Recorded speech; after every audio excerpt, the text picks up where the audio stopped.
Chapter 6. Restoration. Kevin rolled over and reached out in the dark for his phone.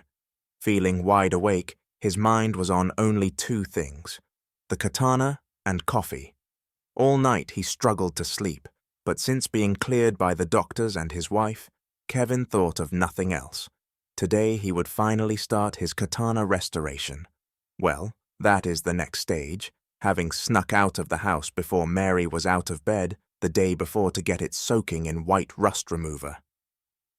Touching the phone screen and noticing the time was 4:35 a.m., Kevin burst out of their covers in a leap of excitement. Stumbling in the dark to throw on his clothes, he thought, "Slow down." Walking from their home to his shop, Kevin began having thoughts of how the katana might look after its bath. Entering his shop, the first thing he wanted to do was head straight over and pull it from the tank. Instead, he started a pot of coffee, as he did each morning. With coffee brewing, Kevin picked up a towel and made his way over to the tank, where the sword was soaking.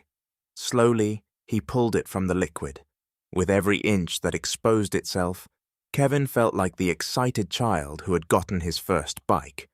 Remembering how sharp the sword was, Kevin cautiously carried it to the sink and began to rinse it off. Observing the brown slug washing free from the steel, Kevin began his search for cracks that may have lay hidden beneath the rust.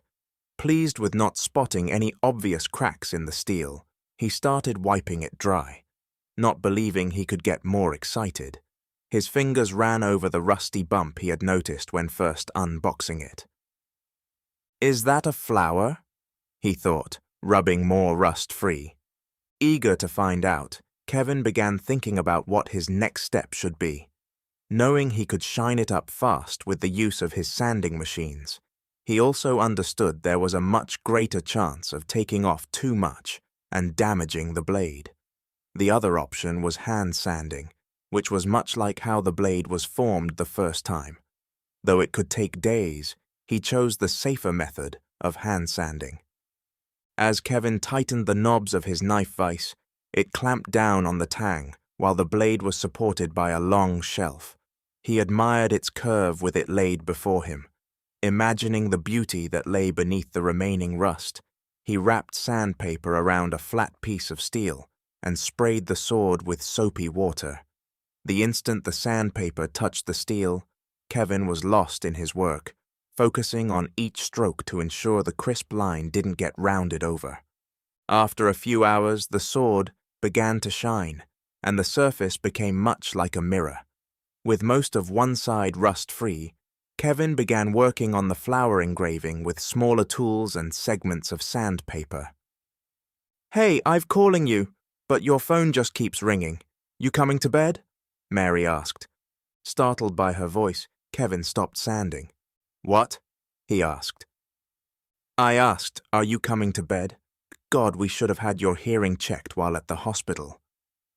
Picking up his phone, Kevin couldn't believe it was 9 p.m.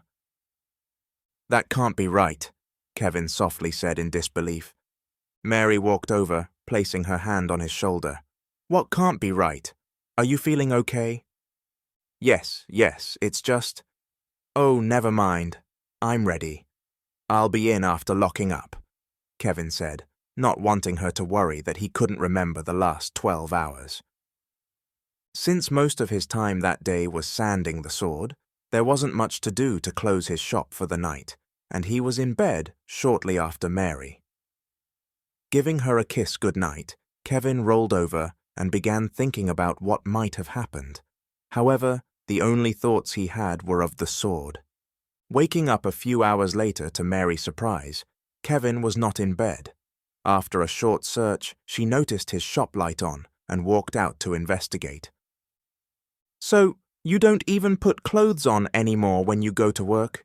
Mary asked, having found her husband out in his shop, sanding a sword in his underwear.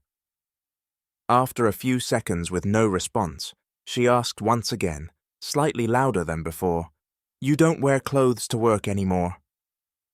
Very confused, Kevin stopped sanding and looked at his hands and then the blade, which was dripping in a red liquid. As if his brain couldn't comprehend what was taking place, he slowly spun his chair around to face Mary. With an audible gasp, Mary took the sanding tools from Kevin's hands. "Come with me," Mary demanded, taking him by his wrist over to the sink. "What are you doing?" Kevin asked, as the hand Mary had removed the sanding tool from kept moving back and forth, as if it were still sanding. "Wake up! What is wrong with you?" Mary said, becoming more concerned as she pulled his hands under the running water. With water rinsing the blood away, she discovered where it had come from. The cut that had mostly healed was once again bleeding, as if it had just happened for the first time. "I already said I was ready for bed. What are you doing?" Kevin began looking around in disbelief. "We just went to bed. Why is the sun up?" he thought as he looked around. "You are getting dressed, and we are going back to the doctor's office," Mary demanded, drying his hands, then wrapping the cut hand with the towel to slow the bleeding as they walked inside their house. Kevin sat at the kitchen counter, where she had placed him to retrieve steri strips from the bathroom. While waiting, he struggled to recall the great deal of lost time and how he hadn't noticed opening the wound again. Looking down to his blood-covered legs gave him a slight scare. "Oh shit, did I sand off the flour?" he said, standing up to go back out and check. Just as he reached the front door, he heard her voice. "Where the hell do you think you are going?" Stopping in his tracks, Kevin turned and walked back to the chair where she had left him. He knew this was not a fight he would win, so he sat down and held out the towel-wrapped hand. "Yeah, that's what I thought," Mary said, before giving him a kiss on the forehead. She laid out everything she would need to work on the cut before starting. Slowly, she unwrapped the towel, cautious not to cause any more trauma. With the wound fully exposed, she placed the towel on the counter with his hand just above it. As she picked up the alcohol, she smiled slightly and said, "This is going to burn a little." She then began to clean the area. Alcohol washed away the blood, revealing nothing but a light pink line. A perplexed expression crossed Mary's face. "What's wrong?" Kevin asked. "What's wrong? This was open not 5 minutes ago. This can't be." Looking at the clean pink line, Kevin couldn't explain what she might have seen earlier, but it was now just as he had last seen it. Eager to investigate the damage that he could have done to the sword by his supposed sleep sanding, he responded, "Maybe you just saw it wrong." Mary snapped, "Saw it wrong? I didn't see it wrong. I was looking down inside of it. If I saw it wrong, then answer me this. Where did all the blood come from?" Looking down at all the blood on his bare legs, she knew she had to be right. With no explanation, Kevin's only thought was getting back to work on the sword. While standing up and making his way toward the front to return to work, he commented, "Well, I guess we may never know. Might not be a cut there, but one thing I know is you need clothes on." Shit. Kevin quickly made his way to their bedroom, putting on his work clothes. Now properly dressed for work and walking back to his shop, he thought about Mary's question. Where did the blood come from? In his shop, a trail of blood lay on the floor, heading to the room where he had been working. As he entered the room, his eyes went straight to the sword and where the flower was engraved to assess the damage. Removing the sword from the vise, he tried wiping the blood off, then decided to take it to the sink. Once satisfied all the blood was removed, he began his inspection. Amazed by the beautiful condition the sword was now in, Kevin started with the engraved flower, quickly becoming captivated by its luster. Then he noticed the writing on the tang where there had only been rust. Excited by his findings, he rushed back to the house to show his wife. Kevin walked through the house straight to her office. Spotting Mary behind her desk, he walked closer to show her his discovery. Before he could say a word, Mary asked, "Not again? How bad is it this time?" "No, I'm fine. Check this out, careful." Kevin slowly handed Mary the sword. Though she didn't make them or have anything to do with his process, Mary still loved his work. This one had surprised her more than others due to how badly rusted it was when it arrived. She stared in shock at the luster and gorgeous curve of the steel, unable to believe how perfect it looked. "Is this the same one?" she asked. Kevin smiled at her approval and pointed to the flower. "Check that out! Also, look at the writing on the tang."